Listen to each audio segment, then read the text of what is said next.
여러분 안녕하십니까, 진성호입니다. 날이 더워지면서 이제 대통령 선거가 얼마 남지 않았음을 느끼게 합니다.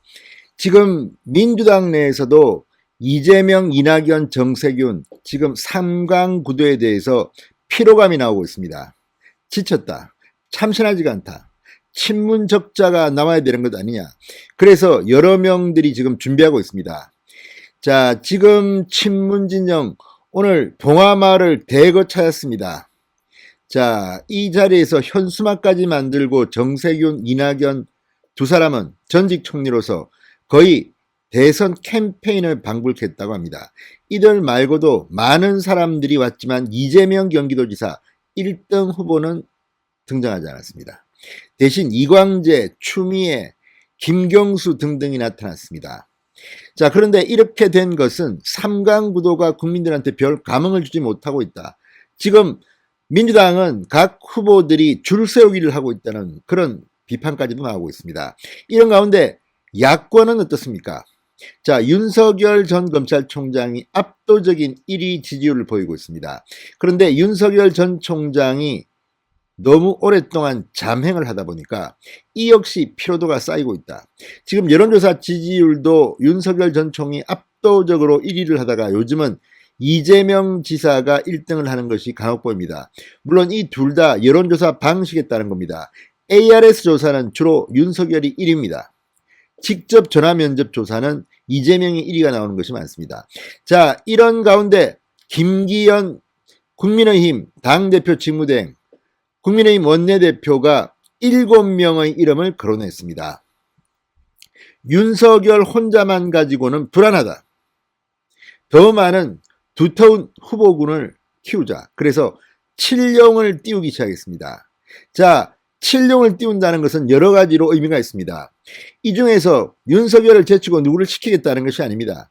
탄탄한 후보군이 있으면 서로 경쟁도 하고 또 드라마도 만들고 결국은 이런 정당이, 후보가 두터운 정당이 승리가 더 유리합니다. 자, 윤석열 말고 또 어떤 후보들, 7명의 용은, 잠룡들은 누굴까요? 진성호의 직설 시작합니다. 방송에 앞서 아직 진성호 방송의 구독자가 아니신 분들은 붉은색 구독 버튼 눌러주십시오. 더 좋은 방송으로 보답하겠습니다. 자, 국민의힘이 내년 대선을 앞두고 7명의 대통령 후보를 띄우기 시작했습니다. 야권 통합 대선 후보 경선에서 흥행을 유도하기 위한 그런 장치로 보입니다. 일단 윤석열 전 총장이 국민의힘에 들어올지 또는 언제쯤 야권 단일화를 할지 아직 불투명합니다. 이런 상태에서 윤석열만 바라보다가는 큰일 나겠다. 이런 생각들이 나온 것 같습니다. 또 최재형 감사원장에 대한 이 자유우파 진영의 호응이 상당히 좋습니다. 또 김동연 전 경제부총리는 여야 모두 눈독을 들이고 있습니다. 자, 이런 가운데 그동안 잊혀져 있던 인물들도 있습니다. 홍준표 무소속 의원, 여론조사에서는 늘 야권 후보 2, 3위를 차지하고 있습니다. 홍준표 무소속 의원, 그리고 유승민 전 의원, 원희룡 제주도지사, 그리고 얼마 전까지 오세훈 서울시장과 격하게 경쟁을 했던 안철수 국민의당 대표도 있습니다. 자, 이들 야권의 7용이 등장했습니다. 자, 단일화 과정을 통해 한 명의 강력한 대선 후보를 만드는데 7명 정도는 필요한 것 같다는 생각도 듭니다. 자, 7명의 잠룡들, 당 안팎의 대선 주자뿐만 아니라 아직 대권 선언을 하지 않은 비정치인도 포함되어 있습니다. 자, 특히 최재형 감사원장과 김동연 전 경제부총리 등이 눈길을 끕니다. 김기현 국민의힘 당대표 권한대행 겸 원내대표, 지난 21일 회의에서 공식적으로 이들 7명의 이름을 차례대로 부르며 반문 그 이상의 대통합을 제안했습니다. 반문 그 이상의 대통합. 자, 지금 아무래도 민주당은 이미 일찍부터 대선 후보의 진용이 짜졌습니다. 서로 치고받고 난리가 났습니다. 그렇지만 이쪽 진영의 윤석열 전 총장은 아직 움직이지 않고 있습니다. 최재형 감사원장은 지금 공무원 신분입니다. 움직일 수가 없습니다. 여기에 김동연 전 경제부총리 움직이고 있습니다만 그 효과는 아직 미미합니다. 여론조사에 잡히지도 않습니다. 자, 갑자기 나선 이들, 과연 언제부터 본격적인 레이스가 시작될까요? 여기에 홍준표 무소속 의원은 이 국민의힘 복당 문제를 놓고 지금 뜨거운 감자로 부상하고 있습니다. 전당대회가 끝나면 어떤 식으로든 풀릴 것 같습니다. 자, 그리고 여기 유승민 전 의원도 요즘 뭐 TV조선 강적들에도 출연하는가 하면 바쁘게 움직입니다. 그렇지만 좀처럼 지지율은 잘 올라오지 않습니다. 자, 여기에 원희룡 제주지사 조만간 결단을 내리고 어느 순간이 되면 이 레이스에 들어올 것으로 보입니다. 자, 그렇게 된다면 간단치 않습니다. 안철수 국민의당 대표는 이미 움직이고 있습니다. 그러나 서울시장 출마를 선언할 때 대권 도전은 포기한다고 했습니다. 그렇지만 지금 분위기로는 역시 대권 도전에 응할 것으로 보입니다. 자, 이태규 사무총장의 발언들을 보면 안철수가 빠진 야권의 대권 흥행은 어렵다. 자, 그렇다면 이 7명을 모두 안고 한번 뛰어본다면 어쨌든 상당히 재미있는 현상이 벌어질 것도 같습니다. 자, 국민의힘은 내년에 치를 대선을 앞두고 야권연대의 핵심 세력이 필요하다. 여기에 7명을 뒤엉켜서 한번 붙여보자는 겁니다.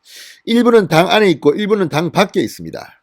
자, 새로 전당대회에서 선출된 당대표가 이 컨트롤을 잘해야 합니다. 반면 지금 윤석열 전 총장에 대한 의존도를 줄여야 한다는 주장도 지금 제기되고 있습니다.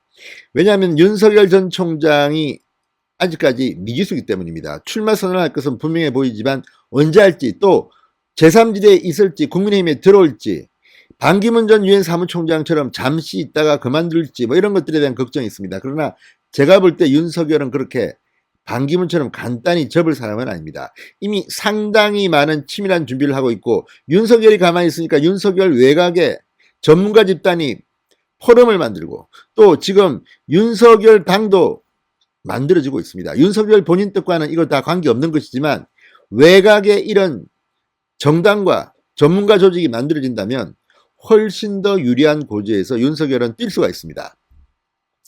자, 윤석열 전 총장의 등판 시기는 언제쯤일까요? 6월이 되면 바로 나올 가능성도 있습니다. 지금 등판 시기는 빨라질 것이라는 전망이 나옵니다. 너무 늦게 되면 파묻힐 수가 있기 때문입니다. 그리고 지지율의 추이를 아마 지켜볼 것 같습니다. 그러나 좀처럼 윤석열을 깰 수 있는 그런 인물이 현재는 잘 나오지 않습니다. 여론조사의 문제일 수도 있습니다. 그러나 어쨌든 아직까지는 지나칠 정도로 윤석열에 치우친 것도 현실입니다. 자, 이런 반면 여권도 마찬가지로 지금 속이 타들어갑니다. 이재명으로 될 건가? 이재명은 문제를 배신할지 모른다. 이런 것 때문에 여권에서 이재명에 대한 호언은 분명히 갈립니다. 그리고 오늘 봉하마을에 집결한 사람들, 자, 노무현 전 대통령 서거 12주기 추도식이 열렸는데 이들은 이 자리에서 추도보다도 본인들의 선거운동을 하는 게 아닌가 하는 그런 이야기도 나왔습니다. 상당히 적극적으로 응원의 목소리를 냈습니다. 현수막까지 그런 사람도 있었습니다. 유세장을 방불했습니다. 자, 여야 할 것 없이 이제 선거는 다가오는데 아직까지 정리는 잘 되지 않고 있습니다. 지금 민주당은 경선 시기를 늦추는 걸 놓고 내부적으로 논란이 붙었습니다. 또 이 전 구태 정치라고 비판받는 것이 바로 이 세력 다툼입니다. 자, 지금 이낙연 전 총리 측이 발끈했습니다. 일반 이 정가에 떠돌고 있는 어떤 문건이었는데요. 누가 누구 편이다 뭐 이런 건데 이낙연 편에 선 의원들 숫자가 적었다고 합니다. 아무튼 구태를 보는 듯합니다. 그리고 이해찬 전 대표의 세력이 이재명 지사 쪽으로 붙는다는 것도 뭐 과거 구태 정치 하나입니다. 자, 어쨌든 중요한 것은 6월 11일 열리는 국민의힘 전당대회가 관건입니다. 어떤 드라마틱한 감동을 주느냐, 물론 누가 되는지도 중요하지만 그 과정이 더 중요해질지도 모릅니다. 지금 현재 흥행은 성공한 것으로 보입니다. 자, 어쨌든 국민의힘이 7용을 띄웁니다. 이제 째깍째깍 5월이 가고 6월이 오고 7월이 오고 대통령 선거전 이제 곧 시작될 것으로 보입니다. 진성호의 직설이었습니다. 여러분 감사합니다.